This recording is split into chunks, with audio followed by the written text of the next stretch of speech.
Alright, you guys know the deal. It is Wednesday, and you know what time it is. Power rankings for the MLB Week 2, guys. It's been 2 weeks since baseball begun. But first of all, if you guys aren't subscribed, hit that subscribe button, as I be trying to be doing these every single Wednesdays. I have a video coming out Friday, hopefully, because I got messed up last weekend. But yeah, if you guys want to see more type of this content, subscribe, leave a like if you guys do enjoy, and let me know what you guys think in the comment sections. Did I leave a team too low or too high, or are they rated right? Just let me know down in the comments. All right, so let's just get right into this. All right, guys. So at number one, we're gonna have the Los Angeles Dodgers. Okay, so the Dodgers, they are the real deal. They do look like the reigning world champs. They don't look like they have a hangover. Zach McKinstry looks pretty solid. He's doing a pretty good job in filling in for Kiki Hernandez, who they lost free agency. Will Smith also looks really good. He's been hitting really well. But the bullpen is a bit of a weakness, as David Price and Jimmy Nelson aren't doing too well, and Kenley Jansen has blown a few leads over the past week. But once you have a pretty good starting pitching like they do, Julio Urias, Trevor Bauer, Walker Buehler, Clayton Kershaw, Dustin May, Gonsolin, they just probably slot in one of these guys into the bullpen and they'll be just fine. So other than the bullpen, this team is the best team in baseball. At number two, I have the Houston Astros. Now, I hate saying this, but the Houston Astros are the best team in the American League. Sure, you could say that they're cheaters and whatnot, but this year and last year they are proving that they're pretty good, man. Carlos Correa has been hitting really well. Zach Greinke has looked like an ace. He will probably look like an ace. They're not missing Justin Verlander at all. This Houston Astros team is really good. I'll have them at number two because they're still not as good as the Los Angeles Dodgers, because that Dodgers team is stacked. And don't be surprised if we see Carlos Correa hitting for the Phillies next year or something like that, because if he continues this, he'll probably get some MVP votes. Heck, he probably even win the MVP if he keeps on this pace. And once he hits free agency, he might be playing for the Phillies or something, because I know well that he's not going to be staying in Houston. Now at number three, I have the San Diego Padres. The Padres did get very lucky, and so did MLB, as Fernando Tatis Jr. avoided surgery. So that's really good for them. He should be back in like a month or so. The starting pitching has been really well. Joe Musgrove did throw that no hitter the other day. He looked pretty good. And the bullpen is also pretty amazing. I mean, they're leading the MLB ERA with 0.91 ERA through the last week or so. And I mean, this team is just really solid. This team is really scary. So number three for them would probably be the best spot. Number four, I have the Twins. Bro, Brian Broxton looks amazing. He looks like he's the player that people were hyping up to be back in the early 2010s. I mean, he's absolutely been hitting the ball really well. His average exit velocity is 95.9. I mean, guys, this Twins team looks for real. You know what I'm saying? So this team is gonna be scary down the stretch. Okay, so now at number five, I have the Cincinnati Reds. Now, okay, I think I'm overhyping this team, and so you will also see these with the Phillies and the Angels too. But this Reds team is on fire, bro. Like, you could put lava next to it, and this Reds team will absolutely melt that lava. Because that's how hot they are, or I don't know how lava works. But God, man, this Cincinnati team, from comparing it from last year, this team is amazing, guys. Nick Castellanos, Mike Moustakas, Jonathan India, Nick Senzel are in the top 25 in the OPS leaderboard of the whole entire league. They've played games against Pittsburgh, which also might inflate their numbers, but they're playing really well. So number four for the Cincinnati Reds. I'm just gonna keep it here, but it's a little too high. I'm not sure. So I'm just gonna keep him here. And at number 6, I do have the Philadelphia Phillies. Now the Philadelphia Phillies, had that controversial win against the Braves on Sunday. But let's just be honest, they did play better than the Braves overall in that series, at least from what I watched. I don't know if I watched different games or not, but I like the way they pitched. I like the way they played. Their pitchers have been really solid with Zach Wheeler, Aaron Nola, Zach Eflin. Their lineup has been pretty solid, and surprisingly, their bullpen has been pretty decent. Now, their bullpen was the worst last year, and they're average this year, which should be really good for them down the stretch. Number 7, I have the White Sox. Now the White Sox, they've been pretty solid. They've been pretty solid to begin the year, as well as most of these teams. But their bullpen has been really sus.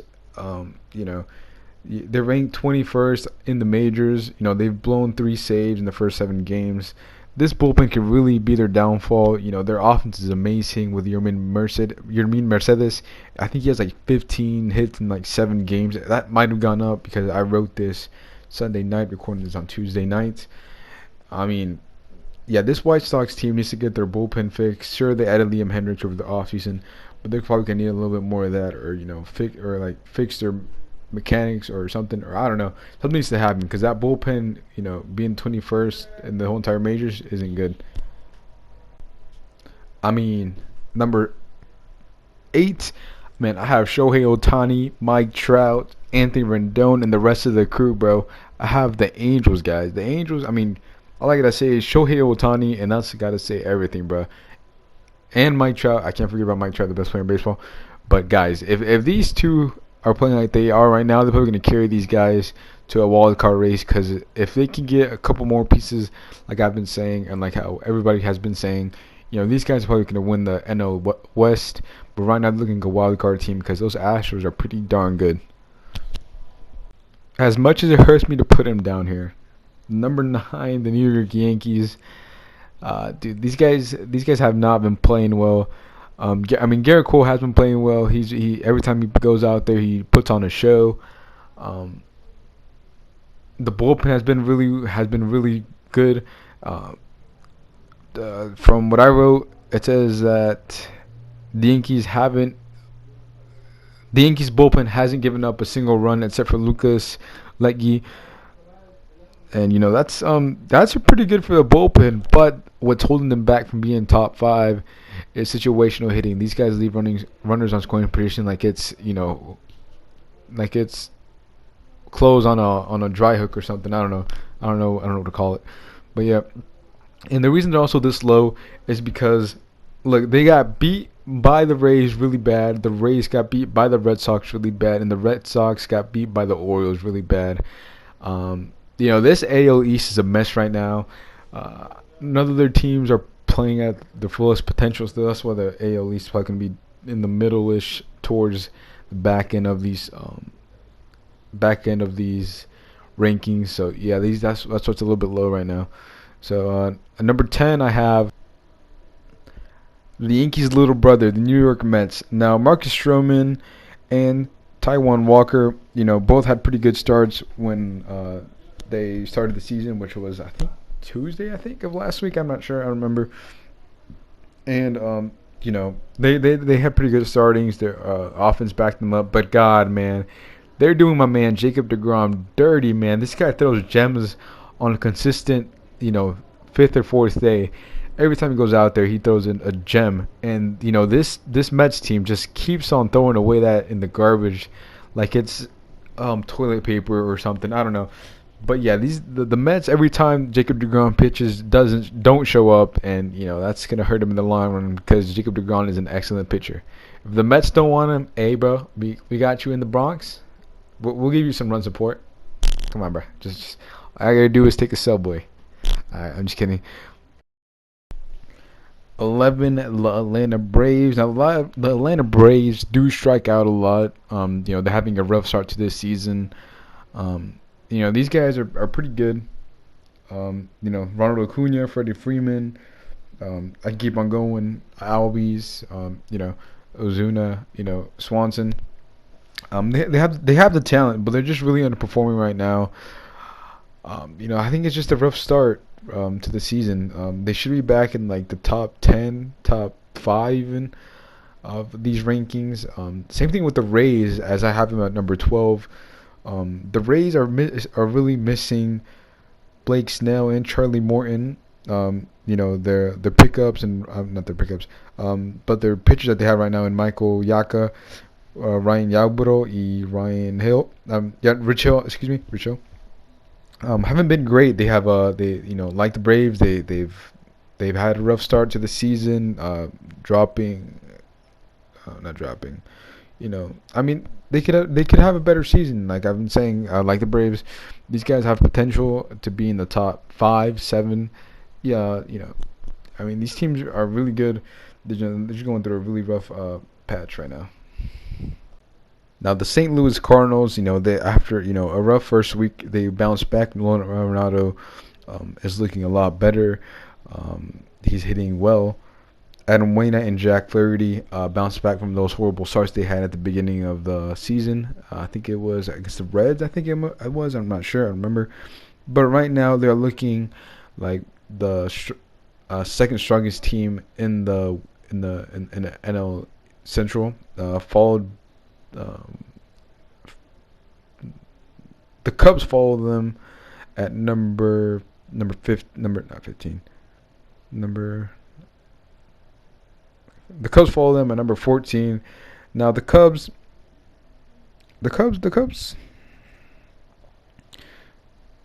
Now the Cubs did play the Pirates for the first 7 games, um, but they didn't play very well. The only player to stand out to me was Chris Bryant, whose OPS was above 720.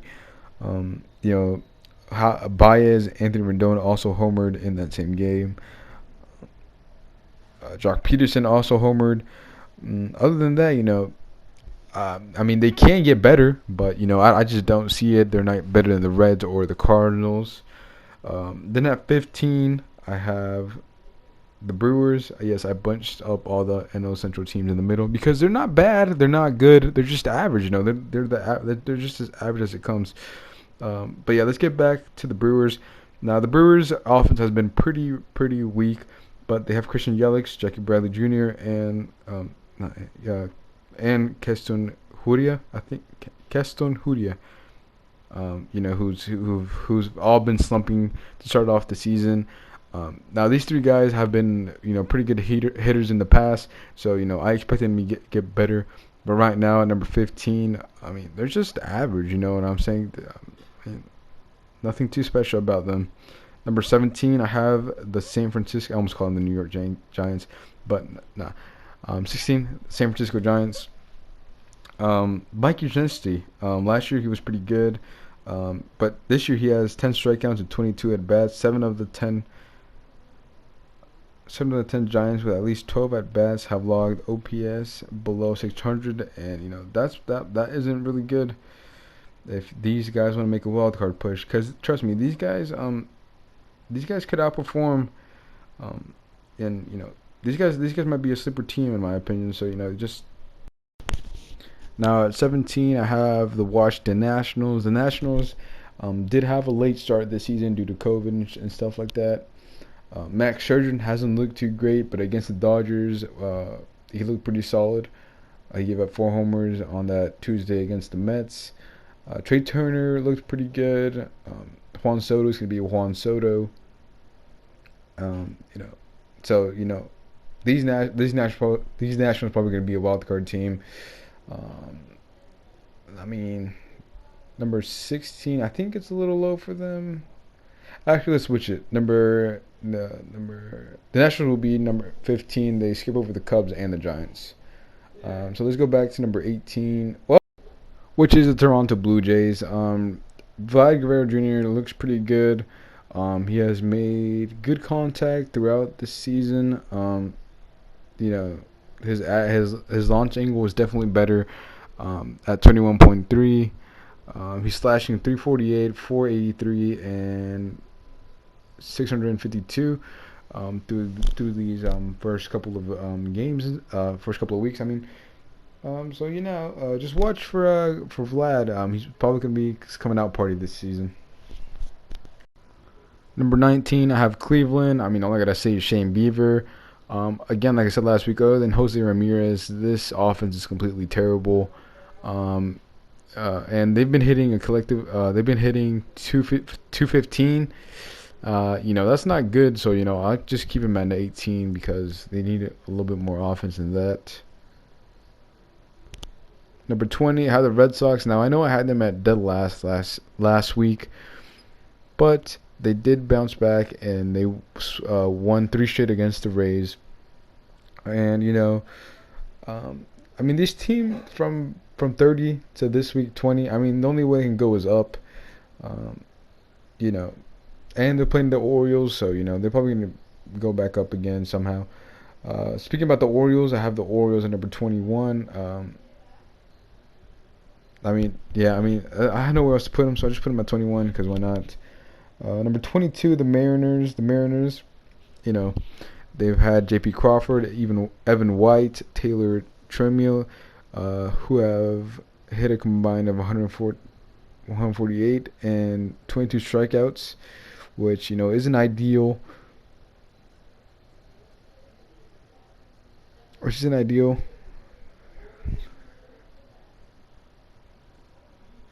And these three guys represent these three guys are probably the future of the Mariners, and this future doesn't look too bright.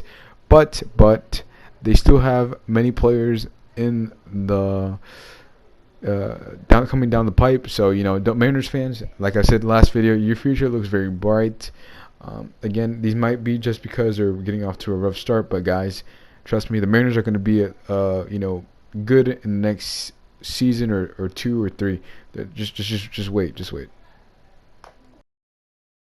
At 23, I have the Marlins. The Marlins, dude, their young starters are amazing. They have a combined ERA of 2.36, which is fourth in the majors.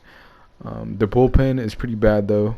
So is their offense, so that's why they're so low. But man, Miami's young rotation is amazing. Number 24, I have the Royals. Now, the Royals have also been, not a very good team, but they have a lot of upside. As they've had some sneaky pickups over the offseason, like Michael Taylor, who has been playing really well this season. Number 25, I have the Diamondbacks. The Diamondbacks, man, these Diamondbacks are pretty bad. I mean, Madison Bumgarner has an 11 ERA, which isn't good. So, number 25 for the Diamondbacks isn't ideal, but that's where they're at. Number 26, I have the Tigers. The Tigers, Akil Badu, that's all I gotta say. He's having a pretty good start off to the season. I mean, that's all I gotta say about these guys.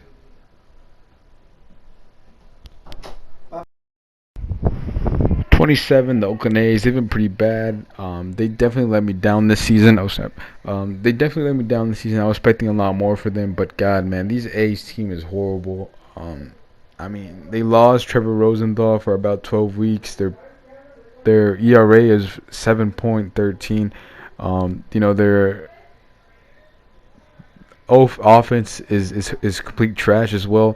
So these guys are just horrible. So 27, now 28, 29. 28 Rangers, 29 Rockies, 30 Pirates is what I have. These guys aren't good, so I'm not going to talk about them. Although there was a Pirates player, which I'm thinking is on his name right now, who is absolutely killing it right now. Who isn't Brian Hayes, but I don't remember his name. Dude, I don't remember.